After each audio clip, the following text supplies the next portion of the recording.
Ladies and gentlemen, welcome back to the series where I'm recreating Freddy Fazbear's Mega Pizzaplex from Security Breach in Minecraft. In the last episode we completed parts and service alongside the utility tunnels, but in this video we are going to be moving down into the sewers. Before we begin, I'd like to remind you that if you do enjoy this video, then please make sure you leave a like on it and subscribe to the channel so that way you can help support me throughout this build. So with that out the way, let's move on to the sewers. Before we begin with the building, I think it's best to show off an in-depth look at the sewers so you can understand what the layout of the area is like. The sewers consist of multiple tunnels and rooms that connect to a main open area that leads back up to the kitchen. Even though the outlines were not all that complicated to lay out, it is this main room that I would like to focus on for a moment, as this is where the sewers become very weird in design. The main issue with the sewers is that there is a lot of black walls that disconnect the different sections of this room. I'm currently in game right now, so I can easily show this off. But as you can see, this level of the main opening has no wall textures at all, and it just consists of black walls everywhere. At first I was thinking that this was to section off the area so that some places would be loaded in while some are not,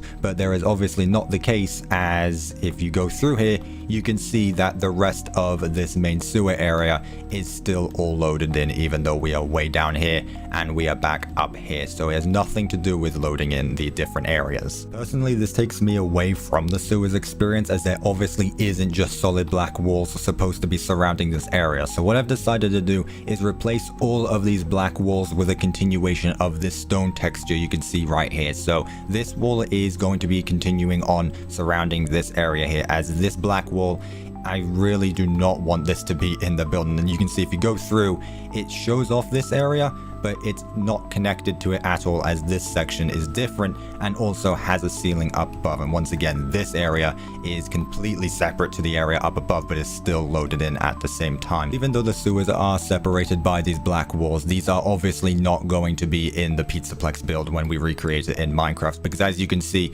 it still does continue on, even though there's a bit of weird ceilings that are supposed to connect this area. I'm not sure. I think it's going to be really weird if you tried to build it like this. So what I've decided to do is just continue on with the walls, continue it all around, spiraling back up to the surface level here, which let's just talk about for a second. The final thing I'd like to talk about is that there is no ceiling to this area of the sewers. I'm not joking. That is the main entrance door right here, and I have the debug lighting on, but even if I turn that off, you can see this is what the sewers normally look like, and that is in fact the main entrance door right up there. And you can also see a flashlight charger and some other doors around the place. The sewers are really weird. I just thought I'd show that out the way to begin with this video, just so I can show you what the sewers are actually like and how I'm going to be moving on with this build. With that issue aside, however, the remainder of the sewers are not as messy, as every room is enclosed to capture the feeling of being deep under the ground. When I say that these areas are not as messy, however, that does not excuse the fact that there are piles of trash and pipes that are flooding the entire areas of the sewers. This build is definitely going to be different than anything else so far, but with all of the outlines in place, let's get into it and begin this build.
first section of the sewers have been built in, and it is now time to take a look at what progress has been made. Let's start off in the area where the player falls right into after Glamrock Chica gets decommissioned in the trash compactor. The most notable thing about this room are the mountains of garbage that tower the corners of this area. The staff running this location obviously have no regards as to what happens down below, as the sewers are unquestionably the worst kept areas of the Pizzaplex. Once the player has acquired Chica's voice box, they can then move through the first tunnel that leads to a wide trash dump where even more disregarded belongings creep up from the depths of this room. This room is in no better state than the previous one, as pipes from all different angles lead to this area, piling up even more sewage to rot away. To the right of the entrance is another crumbling tunnel that leads to perhaps the most disgusting of the rooms so far, as all four walls of this room are quite literally made up of trash. These trash walls were definitely the most time-consuming part of this build so far, as a variety of different blocks had to be used in order to get the right textures for this build. And even though this room seems boring with the main focus being on the invading trash piles, there is still a lot to explore, such as the broken tunnels at the lower corner of this room, as well as the generator that lies on the other side that lets the player move on to the next zone.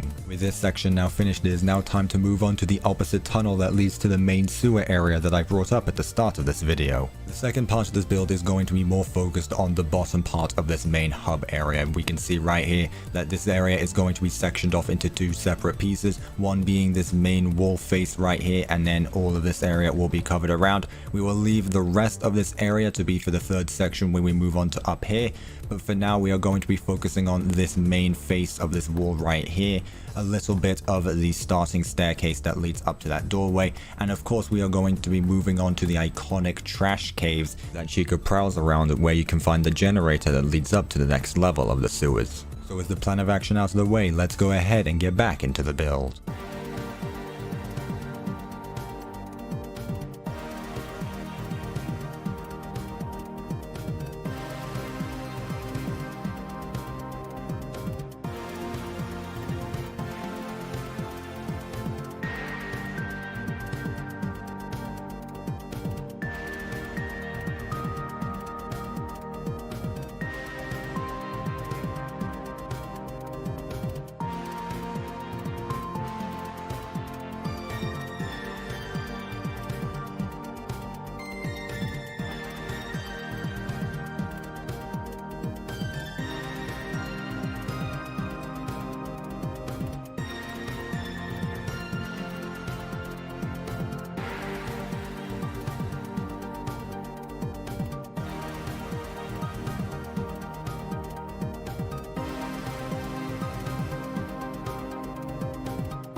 next section of the sewers has been built in and a lot more progress has been made. This specific area was definitely one of the more interesting rooms that I've had to work on, as there is a lot going on here, from the trash piled across the ground to the pipes scattered across the walls to even rock formations peeking in from the ceiling. Though this build is a lot larger than the other rooms of the sewers, while walking through these trashed walkways you can still find that it gives off a tight and compact feeling while wandering through these areas. To add on to this challenge, this room has many diagonal angles that are not as easy to work with due to Minecraft's blocky design. Continuing down the walkway is another sewage tunnel that leads back to another trash-filled hallway where the entrance to the claustrophobic trash caves are located. Before I started on these caves, I honestly had no clue where anything was at, and I was definitely going to get lost while searching around. With this part of the build finished, however, there is only a small portion of this area left to finish. The frontmost part of this level act as big storage garages where supplies and appliances are stored. Finally, leading from these rooms is one last tunnel that leads to the top half of the hub area where this staffbot silo leads back up to the kitchen. This build is close to completion, so let's get into one last time lapse and finish off the sewers.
And with that, the sewers are now all finished and another section of the Mega Pizzaplex is now completed. Though every room of this location are different, this level stands out the most so far, as it felt more like building a cave system than part of a building. The variety of different areas made this build really fun, as I was able to practice natural building shapes with all of the trash piles scattered around. The main central area even ended up being a lot more enjoyable to construct, as I was able to put some creative freedom into the build where parts of the room were missing. Even if the building process was challenging and time consuming at times, I am very satisfied with the ending result and hope that you can agree with me. But now that the sewers have been checked off the building list, there is only one final area of the Pizzaplex that remains before we can call building the Mega Pizzaplex completely finished.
But ladies and gentlemen, that is all for today's video. Hopefully you guys did enjoy this build, as it was a lot different than the other locations of the Pizzaplex. If you did enjoy this video, then please make sure you leave a like on it and subscribe to the channel so that way you can help support me throughout this build. But hopefully you guys did enjoy this episode, and I will of course see you in my next video.